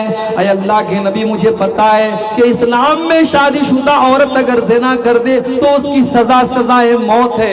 اے اللہ کے نبی مجھے یہ سزا دے دیجئے تاکہ کل اللہ تعالیٰ قیامت کے دن مجھے سزا نہ دے. میں دنیا کی سزا تو گوارا کرنے کو تیار ہوں, مگر آخرت کی سزا میں برداشت نہیں کر سکتی. اے اللہ کے نبی مجھے پاک کر دیجئے تاکہ کل قیامت کے دن میں پاک ہو جاؤں. مجھے دنیا میں زنا کی سزا دے دیجئے, میں آخرت میں یہ چھمتا نہیں رکھتی ہوں کہ میں زنا کی سزا سہ لوں. اللہ کے نبی نے کہا کیا بول رہی ہے تو, چل ہٹ یہاں سے, چلی جا, کیا بول رہی ہے. اللہ کے نبی نے اس کو موقع دینا چاہا, اس کو سنبھلنے کا موقع دینا چاہا. اس نے کہا نہیں ہے اللہ کے نبی, آپ اگنور نہیں کر سکتے, آپ نظر انداز نہیں کر سکتے, میں پروف کے ساتھ آئی ہوں, میں نے زنا بھی کیا ہے اور اس زنا کا پروف بھی ہے میرے پاس. میں حمل سے ہوں اور زنا کا حمل میرے پیٹ میں پل رہا ہے, میں پیٹ سے بھی ہوں, میں نے غلط کام کیا ہے. نبی اکرم نے کہا ٹھیک ہے چلی جا تو, جب تیرا بچہ پیدا ہو جائے تب تو میرے پاس آنا, ہم تجھے سزا دیں گے. نبی اکرم نے لوٹا دیا, 9 مہینے کی مہلت دے دی. صحابہ کرام کو بھی پتا نہیں کہ وہ عورت کون ہے, اور اللہ کے نبی بھی شاید بھول چکے کہ وہ عورت کون ہے. 9 مہینے کا پیریڈ گزر جاتا ہے. ایک دن پھر وہی عورت اپنے معصوم بچے کو اپنے ہاتھ میں لے کر کے آتی ہے. اے اللہ کے نبی کیا آپ نے مجھ کو پہچانا, میں وہی عورت ہوں جو 9 مہینے پہلے آپ کے پاس آئی تھی اور یہ مطالبہ لے کر کے آئی تھی کہ آپ مجھے سزا دے دیجئے. اے اللہ کے نبی اب تو یہ بچہ بھی پیدا ہو چکا ہے, اے اللہ کے نبی اس بچے کو اپنی کسٹڈی میں لے لیجئے اور میرے جیسی بدچلن عورت کو سزائے موت دے دیجئے. ہو لوگوں, آج عدالت میں لوگ پیسے دے دے کر کے ججوں اور وکیلوں کو خرید کر کے اپنی سزا کو معاف کرواتے ہیں, اور جو مجرم ہوتے ہیں وہ بے قصور ہو جاتے ہیں, وہ باعزت رہا ہو جاتے ہیں, اور جو بے قصور اور جو واقعی میں جو بے قصور ہوتا ہے اس بیچارے کو سزا دے دی جاتی ہے. آج ہی ہو رہا ہے عدالت میں. وہ کون سی طاقت ہے جو مجرم کو عدالت میں آ کر کے اپنے جرم کا اقرار کرنے پر مجبور کر رہی ہے؟ میرے بھائیو, یہ ایمان کی طاقت ہے, یہ اللہ کا ڈر ہے, یہ اللہ کا خوف ہے, جو 9 مہینے بعد بھی اس عورت کو آ کر کے اپنے حق میں سزائے موت مانگنے کا مطالبہ کرنے پر مجبور کر رہی ہے. اے اللہ کے نبی مجھے پاک کر دیجیے. آپ نے کہا نہیں, ابھی تمہارا بچہ چھوٹا ہے, ماں کے دودھ پر ڈیپینڈ ہے, جب تک یہ بچہ دودھ پی رہا ہے ہم تمہیں سزا نہیں دے سکتے. جاؤ جب تمہارا بچہ دودھ چھوڑ دے، روٹی کھانے لگے، تب تم میرے پاس آؤ۔ اللہ کے نبی نے 2 سال کا ٹائم اور دے دیا، 2 سال کی مہلت اور دے دی۔ 2 سال کا پیریڈ گزر گیا اور 2 سال کے بعد وہ عورت اپنے بچے کو لے کر کے آتی ہے اور بچے کے ہاتھ میں روٹی کا ٹکڑا ہے، بچہ روٹی کھا رہا ہے۔ اے اللہ کے نبی، میں وہی غام دیا عورت ہوں، اے اللہ کے نبی میں وہی عورت ہوں جو آپ کے پاس آ کر کے اپنے زنا کا اقرار کر رہی تھی۔ طہرنی یا رسول اللہ، اے اللہ کے نبی مجھے سزائے موت دے کر کے مجھے پاک کر دیجئے۔ آپ نے بچہ ایک مسلمان کے حوالے کیا، آپ نے بچے کو ایک مسلمان کے حوالے کیا اور زمین کے اندر گڈھا کھودنے کا حکم دیا گیا۔ گڈھا تیار ہو گیا، عورت کا آدھا دڑ اس گڈھے کے اندر ڈالا گیا۔ آپ نے صحابہ کو حکم دیا کہ اس کو پتھروں سے مار مار کے ختم کیا جائے۔ او لوگو، اگر آج زنا کی یہ سزا، آج زنا کی سزا کو لاگو کر دیا جائے، یہ 5 سال کی بچیوں کے ساتھ ریپ کرنے والے دہل جائیں گے۔ یہ آج زنا کے جو واقعات ہو رہے ہیں، اگر اسلام نے زنا کی جو سزا دی، اگر اس زنا کو اگر آج رائج کر دیا جائے تو آج زنا بند ہو جائیں گے۔ مگر یاد رہے، اسلام زنا صرف زبردستی زنا کوئی زنا نہیں کہتا ہے، اسلام آپس کی سہمتی والے زنا کو بھی زنا کہتا ہے۔ ہمارے ملک کا قانون کیا کہتا ہے؟ اگر بالغ مرد اور بالغ عورت، 18 سال کے اوپر کی لڑکی ہے اور 21 سال کے اوپر کا مرد ہے، اگر بالغ مرد اور عورت آپس میں آپسی سہمتی سے اگر سمبند بناتے ہیں تو قانوناً وہ غلط نہیں ہے۔ ہمارے بھارت کا قانون یہ کہتا ہے، مگر اسلامی تعلیم یہ ہے کہ زنا اگر بالجبر ہے، زبردستی اگر ہو رہا ہے تب بھی وہ زنا ہے، اور اگر نکاح کے بغیر اور شادی کے بغیر اگر لڑکا لڑکی آپس میں مل رہے ہیں تب بھی وہ زنا ہے، اور اسلام میں سزا دونوں کی برابر ہے۔ ایسا نہیں ہے کہ زبردستی اگر زنا ہو رہا ہے تو اس میں سزا ہوگی اور آپس کی سہمتی سے ہو رہا ہے تو سزا نہیں ہوگی۔ اسلامی حکومت میں سزا دونوں کو برابر ملے گی۔ میرے بھائیوں، اگر واقعی میں اگر آج زنا کی سزا کو لاگو کر دیا جائے تو زنا کے واقعات بند ہو جائیں گے۔ پتھر مارا جا رہا ہے عورت، صحابہ کرام پتھر مار رہے ہیں، ظاہر ہے زنا کیا تھا اس نے۔ اس عورت کے خون کے کچھ چھینٹے حضرت خالد بن ولید کے کپڑے پر پڑ جاتے ہیں اور ان کی زبان سے کچھ غلط کلمات اس عورت کے بارے میں نکل جاتے ہیں کہ ایسی بدچلن عورت اور ایسی ناپاک عورت کا خون میرے کپڑے پر لگ گیا۔ اس طریقے کے کچھ جملے حضرت خالد بن ولید کی زبان سے نکل جاتے ہیں۔ صحیح مسلم کی روایت ہے، اللہ کے نبی حضرت خالد کو ڈانٹتے ہیں اور کہتے ہیں، محلن یا خالد، اے خالد خبردار خبردار، اے خالد تمہیں اپنی زبان سے ایسا کوئی لفظ نکالنے کی پرمیشن نہیں ہے، اے خالد تمہیں یہ کہنے کا کوئی ادھیکار نہیں ہے۔ اے خالد، اس عورت نے تو توبہ کی ہے، اس نے تو خدا کر کے اپنے لیے سزا مانگی ہے۔ اے خالد، لقد تابت توبتن لو تابہا صاحب مقسن لغفر لہو، اے خالد اس نے تو اتنی سچی توبہ کی ہے، اگر کوئی ڈاکو بھی ایسی توبہ کرتا تو اللہ اس ڈاکو کو بھی معاف کر دیتا، اس نے تو اتنی سچی توبہ کی ہے۔ اے خالد اس کی توبہ کا مذاق نہ اڑاؤ، اے خالد اس عورت کی توبہ کو معمولی مت سمجھو۔ اور جب اس کا انتقال ہو گیا، نبی اکرم نے کہا اس کو کفنایا جائے اور میں اس کی جنازے کی نماز پڑھاؤں گا۔ عمر فاروق نے کپڑا پکڑ لیا اللہ کے نبی کا، اے اللہ کے نبی آپ ایک بدچلن اور بے حیا اور زانیہ کا جنازہ پڑھائیں گے؟ آپ نے کہا کہ ہاں اے عمر، اس نے توبہ کر لی ہے، اس نے توبہ کر لی ہے، اور توبہ کرنے والا التائب من الذنب کمن لا ذنب لہ، گناہ سے اگر کوئی توبہ کر لے تو اللہ کے نبی فرماتے ہیں کہ سمجھو اس نے کبھی گناہ کیا ہی نہیں تھا۔ توبہ کرنے کے بعد انسان پاک اور صاف ہو جاتا ہے۔ اسلام میرے بھائیو وہ دین ہے اور ایمان کی طاقت وہ طاقت ہے جو مجرم کو عدالت میں آ کر کے اپنے جرم کا اقرار کرنے پر مجبور کرتی ہے۔ اور آگے بڑھیے، عمر فاروق کا دور ہے، رات میں جب ساری دنیا اپنے بستر پہ سو رہی ہے، امیر المومنین راتوں میں اٹھ کر کے اپنے مدینہ کے گھر گھر کا چکر لگا رہے ہیں، کہیں کوئی بچہ بھوکا تو نہیں ہے، کہیں ایسا تو نہیں کہ کسی گھر میں اناج کی کمی ہے، کہیں ایسا تو نہیں کہ کسی گھر میں فاقہ ہو رہا ہے۔ ساری دنیا آرام سے سو رہی ہے اور امیر المومنین حضرت عمر فاروق مدینہ کا گشت لگا رہے ہیں، مدینہ کا چکر لگا رہے ہیں۔ ایک دن گشت کر رہے تھے، اچانک ایک مکان سے آواز آئی، ماں اور بیٹی میں بات چیت ہو رہی ہے۔ اس گھر میں دودھ کا کاروبار ہوتا تھا۔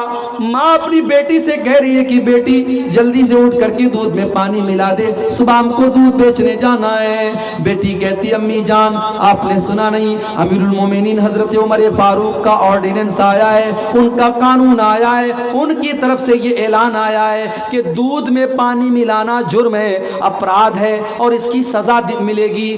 ماں نے کہا بیٹا رات کا سناٹا ہے، عمر اپنے گھر میں آرام سے لیٹا ہوگا، تو کیا عمر کی بات کر رہی ہے، جلدی سے اٹھ کے دودھ میں پانی ملا دے، بحث مت کر، صبح ہم کو دودھ بیچنے جانا ہے۔ ماں نے یہ جواب دیا۔ بیٹی کہتی امی جان آپ نے بالکل صحیح کہا، حضرت عمر فاروق تو اپنے گھر میں آرام سے سو رہے ہوں گے۔ اے امی جان مجھے بس ایک سوال کا جواب دے دیجئے، اگر عمر ہم کو نہیں دیکھ پا رہے ہیں فَرَبُّ عُمَرَ يَرَانَا، عمر کا رب تو ہم کو دیکھ رہا ہے، عمر نہیں دیکھ رہا ہے، عمر کا رب تو دیکھ رہا ہے۔ امی جان کل اللہ کی بارگاہ میں جب اللہ ہم سے پوچھے گا اور آپ سے پوچھے گا کہ تو میرے بندوں کو شدھ اور اصلی دودھ کے نام پر ملاوٹی دودھ بیچتی تھی، امی جان ہم کیا جواب دیں گے؟ امی جان یہ کام آپ مجھ سے مت کروائیے، اگر عمر نہیں دیکھ رہا ہے تو عمر کا رب ہم کو دیکھ رہا ہے۔ ماں خاموش ہو گئی، ماں چپ ہو گئی۔ حضرت عمر نے مکان کا نمبر نوٹ کر لیا، مکان کا نمبر نوٹ کر لیا، مکان کا لوکیشن نوٹ کر لیا۔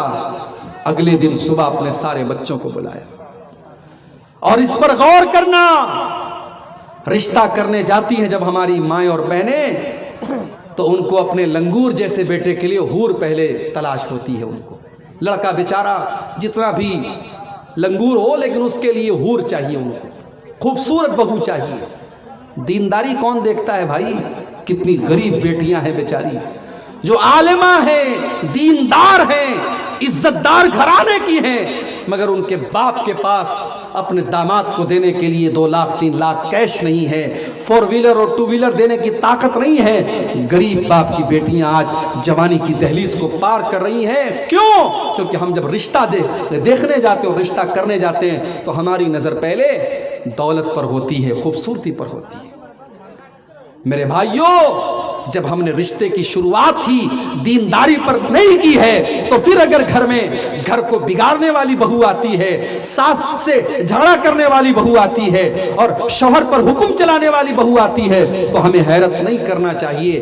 ہم اگر ببول کا پیڑ بوئیں گے تو آم نہیں نکلے گا، ہم نے آم کا پیڑ ہی نہیں بویا، ہم نے بویا ببول کا پیڑ ہے تو آم کہاں سے نکلے گا؟ ہم نے بنیاد ہی غلط رکھی ہے۔ ہم نے رشتے کی بنیاد کیا رکھی ہے؟ حضرت عمر فاروق اپنے گھر میں اپنے بچوں کو بلاتے ہیں، میرے بچوں میں کل رات میں ایک لڑکی کی آواز سن کے آیا ہوں، مجھ کو نہیں پتا کہ وہ لڑکی خوبصورت ہے کہ نہیں ہے، مجھ کو یہ بھی نہیں پتا اس لڑکی کا خاندان کیسا ہے، مجھ کو یہ بھی نہیں پتا کہ اس لڑکی کی تعلیم کتنی، وہ کتنی پڑھی لکھی ہے، مگر مجھے اتنا ضرور پتا ہے کہ وہ لڑکی دیندار ہے، وہ اللہ سے ڈرنے والی اور اللہ سے خوف کھانے والی، اور اللہ کا خوف اس کے دل میں ہے۔ میرے بچوں میں اس لڑکی سے مل کر اس لڑکی کی آواز سن کر کے آیا ہوں جو اپنی ماں سے کہتی ہے کہ اگر عمر نہیں دیکھ رہا ہے تو عمر کا رب ہم کو دیکھ رہا ہے، اور میں اس لڑکی کو اپنے گھر کی بہو بنانا چاہتا ہوں۔ اب تم بتاؤ تم میں کون اس سے شادی کرے گا؟ آج کے دور کے لڑکے ہوتے تو کہتے کہ اچھا آپ نے بس آواز سن لی اور ہم شادی کر لیں، اتنا آسان کام سمجھ رکھا ہے آپ نے۔ آج کل تو ماشاءاللہ شادی کے پہلے جب تک رات بھر بات نہ ہو تب تک شادی نہیں ہوتی۔ ہمارے پاس لوگ سوال کرتے ہیں مولوی صاحب منگیتر سے بات کرنا کیسا ہے؟ اب موبائل سب کے پاس آ گیا بھائی، یہاں تو رشتہ لگتا ہے لوگ فوراً موبائل نمبر مانگ لیتے ہیں لڑکی کا، بات چیت شروع کر دیتے ہیں، اور کچھ تو اس حد تک چلے جاتے ہیں کہ اللہ معاف کرے، وہ یہ سمجھتے ہیں بس منگنی ہو گئی، رشتہ لگ گیا، اب مجھے سارے ادھیکار حاصل ہو گئے۔ معاف کیجئے، منگیتر آپ کی آپ کے لیے غیر محرم ہے، جب تک نکاح نہ ہو جائے آپ کے لیے غیر ضروری اس سے بات کرنا۔ بھئی کبھی کوئی ضرورت پڑ گئی، کوئی بات پڑ گئی، آپ نے بات کر لیا، آپ رات پر موبائل سے چپکے ہوئے ہیں اور پیار محبت کی باتیں ہو رہی ہیں، پھر ملاقات بھی ہو رہی ہے اور آپ بالکل بیوی کی طرح اس سے ٹریٹ کر رہے ہیں، یہ حرام ہے اور یہ زناکاری اور بدکاری کو دعوت دینے والی چیز ہے۔ معاف کیجئے میرے بھائی، منگنی کر دینے سے وہ لڑکی آپ کے لیے جائز نہیں ہو جاتی، جب تک نکاح نہ ہو جائے تب تک وہ آپ کے لیے جائز نہیں ہے۔ تو آج کا نوجوان ہوتا تو کہتا کہ ارے آپ نے ایک آواز سنی اور ہم شادی کر لیں، کوئی تیار نہ ہوتا۔ مگر حضرت عمر کے بیٹے حضرت عاصم نے کہا اے ابا جان، اگر آپ نے دیکھا ہے کہ وہ لڑکی دیندار ہے، شکل و صورت سے اور اس کے خاندان سے اور اس کی دولت سے مجھے کوئی مطلب نہیں، اگر واقعی میں وہ دیندار ہے اور ایمان والی ہے اور تقوی والی ہے تو ابا جان میں اس سے نکاح کرنے کے لیے تیار ہوں۔ اور حضرت عمر کی بہو بن کر کے وہ عورت آتی ہے، اور میرے بھائیوں جب گھر میں دیندار عورت آتی ہے تب گھر کو چار چاند لگ جاتے ہیں۔ وہ عورت حضرت عمر کی بہو بنتی ہے اور پھر اسی عورت کی نسل سے آگے چل کر کے اللہ کا ایک نیک بندہ پیدا ہوتا ہے جسے دنیا عمر بن عبدالعزیز کہتی ہے، اور حضرت عمر فاروق کا ان کا دوسرا روپ دنیا کہتی ہے کہ دوسرا عمر دنیا کو اگر ملا تو عمر بن عبدالعزیز کی شکل میں ملا۔ میرے بھائیوں جب نیک اور دیندار بیوی گھر میں آتی ہے تو گھر کو چار چاند لگ جاتے ہیں۔ اسی لیے اللہ کے نبی سے پوچھا گیا کہ سب سے بہترین عورت کون سی ہے، سب سے اچھی عورت کون سی ہے؟ آپ نے فرمایا التی تسرہ اذا نظر، جب شوہر دیکھے تو خوش ہو جائے۔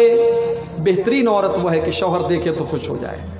یہاں تو بیوی جلسے میں جا رہی ہے تو پوری بن سنور کے جا رہی ہے، شادی میں جا رہی ہے تو بالکل نئی والی ساڑی نکال کر کے اور پورا میک اپ کر کے اور 1 گھنٹہ آئینے کے سامنے بالکل اپنے چہرے پر دنیا بھر کے میٹیریل لگا کر کے، اور بعض عورتیں تو اتنا اپنا رنگ بدل لیتی ہیں کہ ان کے موبائل کا فیس لاک جو ہوتا ہے وہ موبائل بیچارہ ان کو نہیں پہچانتا کہ کون آ گئی۔ معصوم بچے ماں کو نہیں پہچانتے یہ کون سی عورت میرے گھر میں آ گئی، اتنا میک اپ کر کے اپنے آپ کو بدل لیتی ہیں۔ شادی کے لیے اتنا میک اپ ہو رہا ہے، پارٹی میں جانے کے لیے اور گھومنے پھرنے کے لیے اتنا میک اپ ہو رہا ہے، اور شوہر بیچارہ جب گھر میں آتا ہے تو وہی پسینے کی بدبو ہوتی ہے، وہی مسالے کی مہک ہوتی ہے، وہی تیل سے سنا ہوا بدبودار کپڑا ہوتا ہے۔ میری ماں اور میری بہنوں، آپ کی زیب و زینت، شادی کے بعد آپ کی زیب و زینت کا حقدار آپ کا شوہر ہے۔ اگر شوہر کے لیے آپ نے اپنے آپ کو سجایا اور سنوارا نہیں ہے تو معاف کیجئے آپ ایک بیوی کا حق ادا نہیں کر رہی ہیں۔ اللہ کے نبی نے فرمایا بہترین عورت وہ ہے کہ شوہر دیکھے تو خوش ہو جائے، وَتُطِيعُهُ إِذَا أَمَرَ، اور شوہر جب کوئی حکم دے تو بیوی مانے، وَلَا تُخَالِفُهُ فِي نَفْسِهَا وَمَالِهِ بِمَا يَكْرَهُ، اور شوہر کی فرما برداری کرے اور اپنی عزت و آبرو کی حفاظت کرے اور شوہر کے مال کی حفاظت کرے۔ آج ایسی عورتیں ہمارے گھروں میں آ جائیں تو گھروں کو چار چاند لگ جائیں۔ آج جانتے ہو لوگ انویسٹمنٹ کرتے ہیں اولاد کے لیے، پیسہ ہے نا، لوگوں کے پاس دولت ہے، کوئی بیرپور میں زمین خرید رہا ہے، کوئی نیپال میں دکان لگا رہا ہے، کوئی کہیں پر پیسہ لگا رہا ہے۔ لوگ انویسٹمنٹ کرتے ہیں، زمین خریدتے ہیں، جائیداد خریدتے ہیں اپنے بچوں کے بھوشیہ کے لیے، اپنے بچوں کے فیوچر کے لیے۔ میری ماں اور بہنوں اور میرے بھائیوں، اگر آپ اپنے بچے کا فیوچر بنانا چاہتے ہیں، اگر آپ اپنے بچے کا بھوشیہ بنانا چاہتے ہیں، اگر آپ یہ چاہتے ہیں کہ آپ کا بچہ آپ کے بعد بھی چین اور سکون کی زندگی گزارے، تو سب سے پہلا کام آپ یہ کیجئے کہ آپ دیندار بن جائیے، آپ نیک بن جائیے۔ ماں باپ کی نیکی کا بدلہ ان کی اولاد کو ان کے مرنے کے بعد بھی ملے گا۔ اگر آپ نیک بن جائیں، اگر آپ دیندار بن جائیں، ماں اگر دیندار بن جائے، باپ اگر دیندار بن جائے تو اس کی نیکی کا بدلہ اس کے بچوں کو اس کے مرنے کے بعد بھی ملے گا۔ اور اگر آپ دلیل اس کی پوچھنا چاہتے ہیں تو چلیے ہم قرآن کا 16واں پارہ آپ کو دکھا دیتے ہیں۔ کل جمعہ کا دن ہے، جمعہ کے دن اگر آپ کو موقع ملے گا 15 سے 20 منٹ آپ کو لگے گا، قرآن مجید کے 15ویں پارے میں اور 16ویں پارے میں ایک سورت ہے، سورۃ الکہف۔ اللہ کے نبی نے فرمایا کہ جو جمعہ کے دن اس کی تلاوت کرتا ہے اگلے جمعہ تک اللہ تعالیٰ کی طرف سے اس کو ایک روشنی ایک نور، ایک لائٹ عطا کی جاتی ہے، یعنی آپ کی زندگی میں برکت والی روشنی آئے گی۔ 15 سے 20 منٹ لگے گا، آپ سورہ کہف کی تلاوت ضرور کر لیں۔ سورہ کہف میں اللہ تعالیٰ نے ایک واقعہ بیان کیا حضرت موسیٰ علیہ السلام کا اور حضرت خضر علیہ السلام کا۔ یہ دونوں اللہ کے پیغمبر ہیں، دونوں ایک گاؤں کے پاس سے گزرتے ہیں۔ گاؤں کے لوگ بڑے کنجوس ہوتے ہیں، گاؤں کے لوگ بڑے کنجوس ہوتے ہیں، مہمان کے ساتھ بدتمیزی کرنے والے ہوتے ہیں۔ حضرت موسیٰ اور حضرت خضر دونوں بھوکے پیاسے تھے، دونوں نے کھانا مانگا، بھوکے پیاسے تھے، کھانا مانگا۔ گاؤں والوں نے کہا کہ ہم کسی اجنبی کو کھانا نہیں کھلاتے، انہوں نے کھانا نہیں کھلایا۔ دونوں بیچارے تھکے ہارے بیٹھے تھے۔ حضرت خضر نے دیکھا کہ ایک مکان کی دیوار ٹیڑھی ہے اور گرنے والی ہے۔ حضرت خضر کو اللہ تعالیٰ نے بہت پاور دیا تھا، طاقت دیا تھا، انہوں نے کھڑے ہو کر کے دیوار کو سیدھا کر دیا۔ حضرت موسیٰ کو بڑا غصہ آیا کہ ایک تو ان کنجوسوں نے ہم لوگوں کو کھانا نہیں کھلایا اور آپ نے فری میں ان کی دیوار ٹھیک کر دی۔ حضرت موسیٰ نے کہا اگر آپ چاہتے تو پہلے اجرت مانگ لیتے، اس کا بدلہ مانگ لیتے، اس کے بعد آپ دیوار ٹھیک کرتے، آپ نے دیوار کیوں ٹھیک کی؟ تو اس کا جواب دیتے ہوئے حضرت خضر نے کہا تھا وَأَمَّا الْجِدَارُ فَكَانَ لِغُلَامَيْنِ يَتِيمَيْنِ فِي الْمَدِينَةِ وَكَانَ تَحْتَهُ كَنْزٌ لَهُمَا۔ اے موسیٰ، وہ دیوار 2 یتیم بچوں کے مکان کی دیوار تھی، وہ دیوار 2 یتیم بچوں کے مکان کی دیوار تھی، اور اس دیوار کے نیچے خزانہ چھپا ہوا تھا جو ان بچوں کے باپ نے اپنی زندگی میں اپنے بچوں کے لیے دبا کے رکھا تھا۔ اگر دیوار گر جاتی خزانہ گاؤں والے لوٹ لیتے، اور ویسے بھی گاؤں والے بڑے لالچی اور مکھی چوس کنجوس تھے، اس لیے اللہ نے مجھے حکم دیا کہ میں دیوار کو ٹھیک کر دوں تاکہ کل جب وہ بچے جوان ہو جائیں، سمجھدار ہو جائیں، تب اپنے باپ کا خزانہ وہ حاصل کر لیں۔ اور یہ کام میں نے کیوں کیا؟ وَكَانَ أَبُوهُمَا صَالِحًا، کیونکہ ان دونوں بچوں کا باپ نیک تھا، باپ نیک تھا، اس لیے اللہ نے اس نیک باپ کی اولاد کو بے سہارا نہیں ہونے دیا۔ میرے بھائیوں، آپ کی بنائی پراپرٹی، آپ کی بنائی زمین اور جائیداد تباہ ہو سکتی ہے، مگر آپ کی نیکی کبھی برباد نہیں ہوگی۔ آپ نیک بنیے، اپنے آپ کو نیک بنائیے، آپ کی نیکی کا ثواب آپ کے بچوں کو آپ کے مرنے کے بعد بھی ملے گا۔ آج کتنے لوگ ہیں اولاد کو اس لائق بھی نہیں بنایا، اولاد کو اتنا بھی نہیں پڑھایا اور لکھایا اور اس لائق بھی نہیں بنایا کہ ان کے مرنے کے بعد ان کی جنازے کی نماز ان کی اولاد پڑھا سکے۔ میرے بھائیوں، ایسی اولاد سے تو بے اولاد بہتر ہے۔ جو اولاد کل کھڑے ہو کر کے آپ کی لاش پر کھڑے ہو کر کے جنازے کی نماز نہ پڑھ سکے، ایسی اولاد کا کیا مطلب ہے؟ اپنی اولاد کو نیک اور دیندار بناؤ۔ اسی لیے اللہ کے نبی فرماتے جب انسان مر جاتا ہے اس کے عمل کا سلسلہ ٹوٹ جاتا ہے، مگر 3 چیزوں کا ثواب مرنے کے بعد بھی اس کو ملتا رہے گا۔ ان 3 چیزوں میں ایک چیز یہ بھی ہے، آپ نے فرمایا او ولد صالح یدعو لہ، اگر انسان اپنے پیچھے نیک اولاد کو چھوڑ کر کے گیا ہے تو نیک اولاد اس کے لیے دعا کرتی رہے گی۔ نیک اولاد کو چھوڑ کے جائیے۔ اسی طریقے سے اگر آپ چاہتے ہیں کہ گھر کے اندر دینداری آئے تو میرے بھائیوں، گھر کے اندر سے حرام چیزوں کو نکال دیجئے۔ آپ کے گھر میں گندا تعویذ نہیں ہونا چاہیے، آپ کے گھر میں کوئی غیر شرعی کام نہیں ہونا چاہیے، آپ کے گھر میں حرام تصویریں نہیں ہونی چاہیے۔ ہمارے بہت سارے نوجوان ہیں شاہ رخ خان کے بڑے فین ہیں، اور آج کل تو شاہ رخ خان صاحب کے اتنے بڑے فین ہو چکے ہیں، ان کی کوئی فلم آئی ہے اس فلم کا اتنا پرچار کیا جا رہا ہے۔ ایک صاحب نے مجھے موبائل پر میسج بھیجا کہ شاہ رخ خان کی اس فلم کو دیکھنے کے پہلے وضو کر کے جائیں، وضو کر کے جائیں اور ادب سے جائیں، اسلام کی تبلیغ ہو رہی ہے۔ اسے میں نے کہا اللہ اکبر، یعنی آج فلموں کے ذریعے اسلام کا نام روشن ہو رہا ہے۔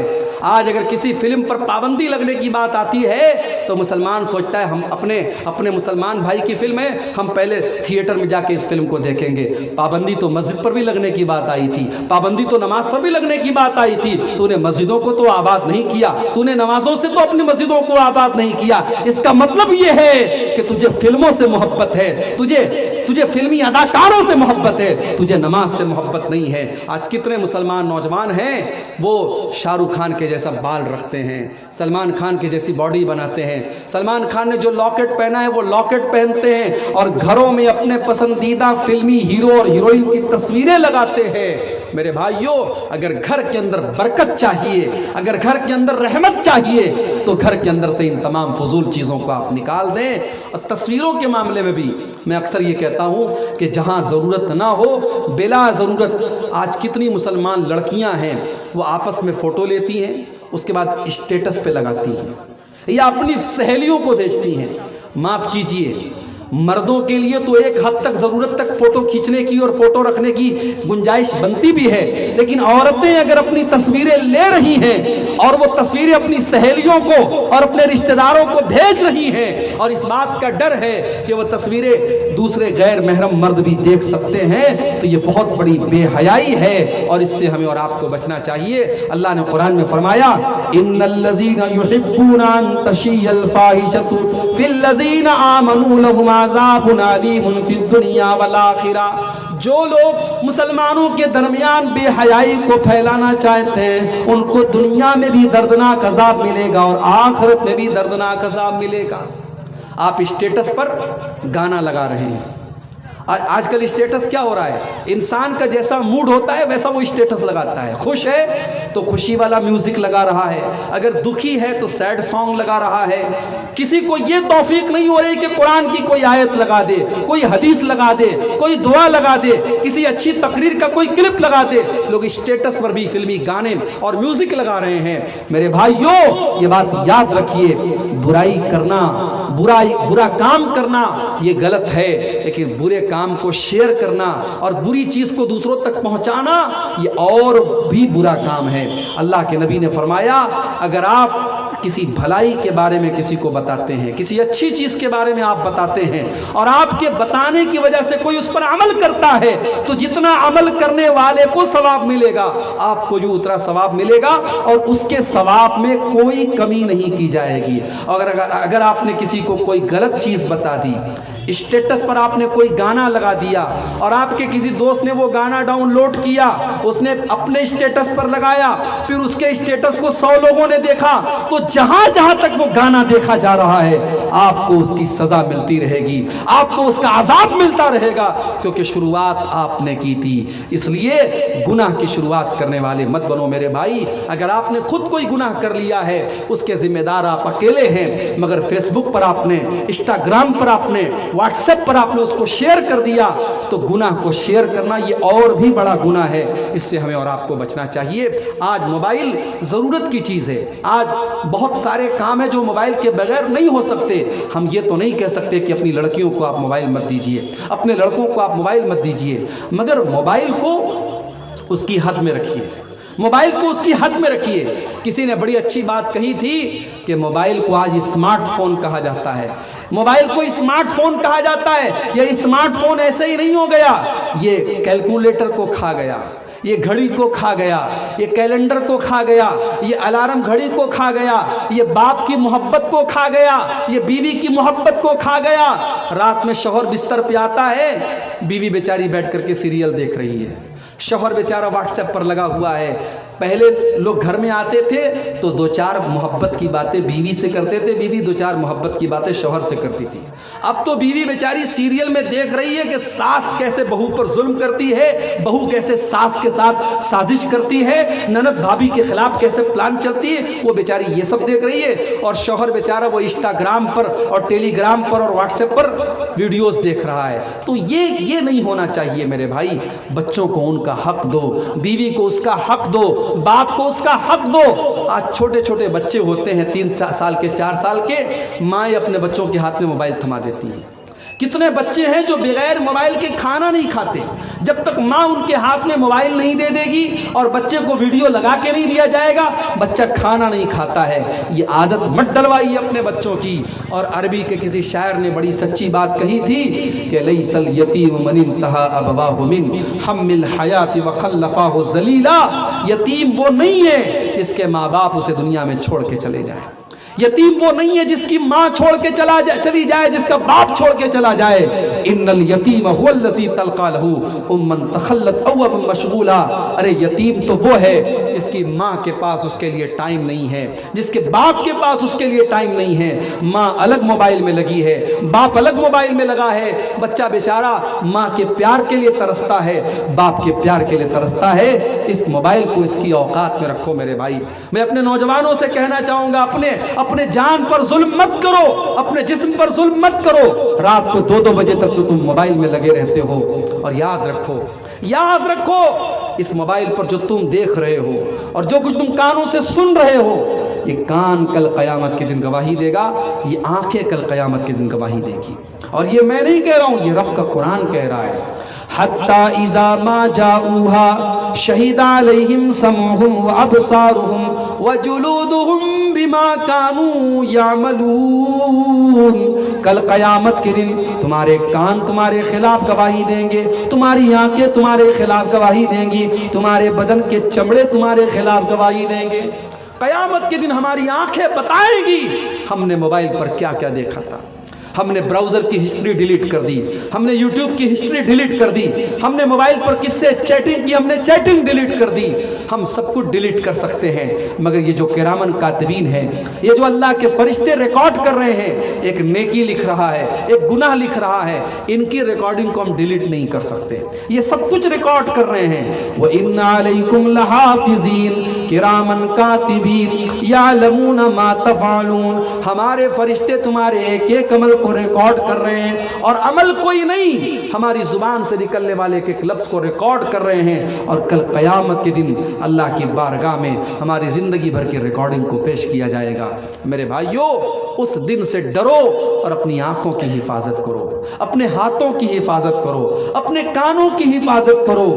آنکھوں کے زنا سے بچو، کانوں کے زنا سے بچو۔ آنکھوں کا زنا گندی چیز کو دیکھنا ہے، کانوں کا زنا گندی چیز کو سننا ہے، زبان کا زنا گندی چیز کو منہ سے نکالنا ہے۔ ان تمام چیزوں سے ہم اپنے گھروں کو بچائیں، تب ہمارے گھر میں دینداری آئے گی۔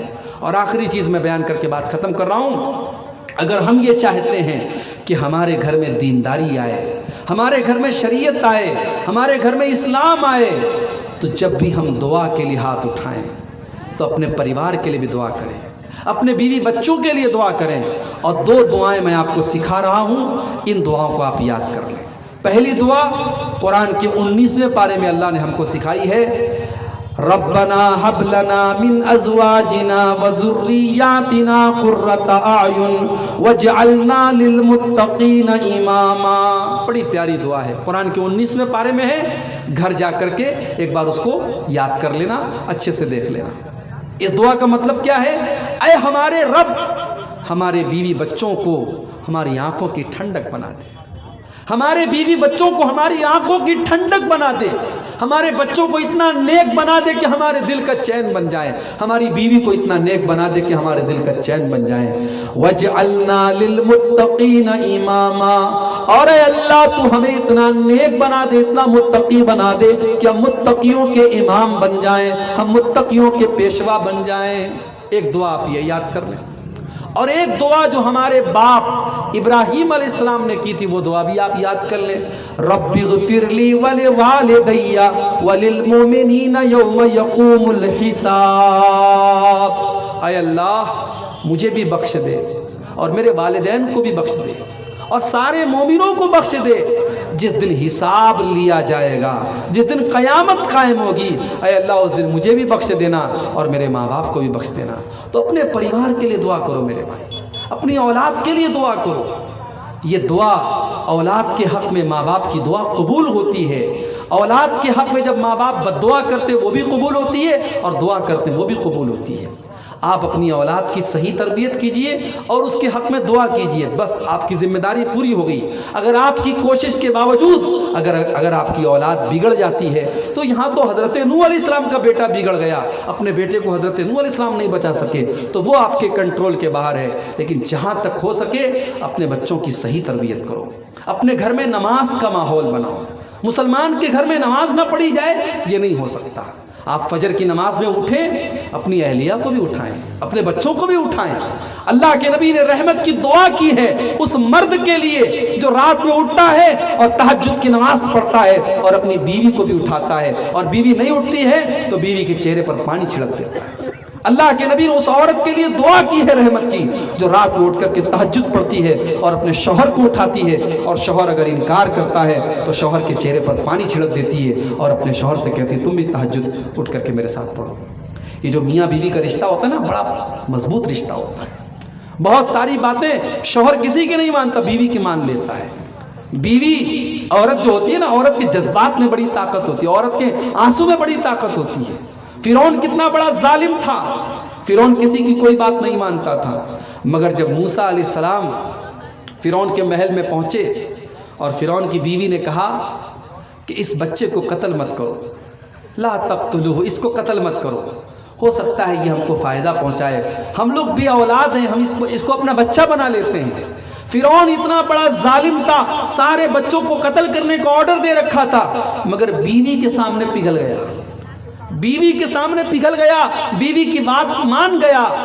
اگر بیوی چاہے تو شوہر کی سگریٹ چھڑوا سکتی ہے، بیوی اگر چاہے شوہر کو بے نمازی سے نمازی بنا سکتی ہے، بیوی اگر چاہے شوہر کی بری سے بری عادت چھوڑا سکتی ہے۔ اللہ نے میاں بیوی کے رشتے کو کیوں کہا کہ دونوں ایک دوسرے کا لباس ہیں؟ میرے بھائیوں، ہم جب کپڑا پہنتے ہیں نا، کپڑا ہماری عزت پر پردہ ڈالتا ہے۔ ہم کپڑا اتار دیں ہم بے عزت ہو جائیں گے، کپڑا ہماری عزت پر پردہ ڈالتا ہے، کپڑا ہم کو سجاتا ہے، سنوارتا ہے۔ میاں بیوی ایک دوسرے کے لیے لباس ہیں، ایک دوسرے کو سجاتے ہیں، سنوارتے ہیں۔ اس لیے میاں بیوی ایک دوسرے کا خیال رکھیں اور نیکی کے کام میں ایک دوسرے کا سپورٹ کریں اور مل جل کر کے گھر کے ماحول کو ایک دینداری والا ماحول بنائیں، اسلامی ماحول بنائیں۔ اور آخر میں یہی کہنا چاہوں گا میرے بھائیوں کہ اپنے خاندان میں، اپنے گھر میں اتحاد پیدا کرو۔ یہ بھائی بھائی کا جھگڑا، باپ بیٹے کا جھگڑا، پڑوسی پڑوسی کا جھگڑا، اس جھگڑے کو ختم کرو میرے بھائی۔ اللہ کے نبی نے فرمایا کسی مسلمان کے لیے جائز نہیں ہے کہ وہ 3 دن سے زیادہ کسی مسلمان بھائی سے تعلق توڑ دے۔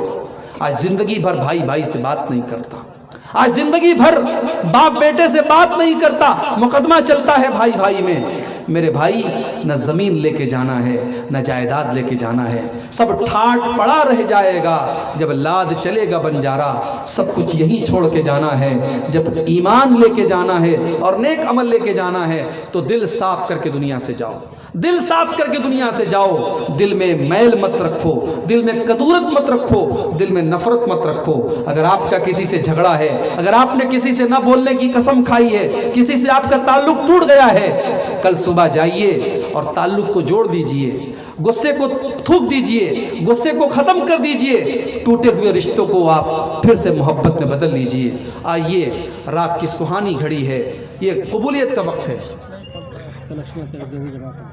اچھا، مدرسے کے لیے نا، یہ رات کی قبولیت کا ٹائم ہے۔ ابھی ہمارے ناظم اجلاس صاحب نے کہا کہ مدرسے کے لیے جاتے جاتے آپ جو بھی چندہ دینا ہو اور اللہ کے اس مدرسے میں اور اس دینی ادارے میں آپ جو بھی آپ کی جیب میں موجود ہے آپ دے کر کے جائیں، تاکہ اس وقت جب اللہ آ کر کے خود آپ سے کہتا ہے کہ میرے بندو مجھ سے دعا کرو، میں تمہاری دعا قبول کروں گا، آپ کا اس وقت دیا گیا صدقہ اور خیرات ہو سکتا ہے کہ آپ کی نجات کا ذریعہ بن جائے۔ آپ آئیں اور اسٹیج پر دیتے چلے جائیں۔ میں سب کا نام لیے بغیر جو بھی اس مدرسے کے لیے تعاون کر رہے ہیں، میں سب کے حق میں دعا کرتا ہوں، اللہ سب کے چندے اور تعاون کو قبول کرے۔ آئیے اس کار خیر میں آپ حصہ لیجئے، اور اب تک آپ نے جو سنا ہے اللہ سے دعا کیجئے اللہ ہم سب کو اس پر عمل کرنے کی توفیق عطا فرمائے۔ اللہ ہماری عورتوں کو بھی دیندار بنائے، اللہ ہمارے نوجوانوں کو بھی دیندار بنائے۔ اللہ جب تک ہمیں دنیا میں زندہ رکھے، اسلام پر زندہ رکھے، اور ہم سب کا خاتمہ ایمان پر ہو، آمین۔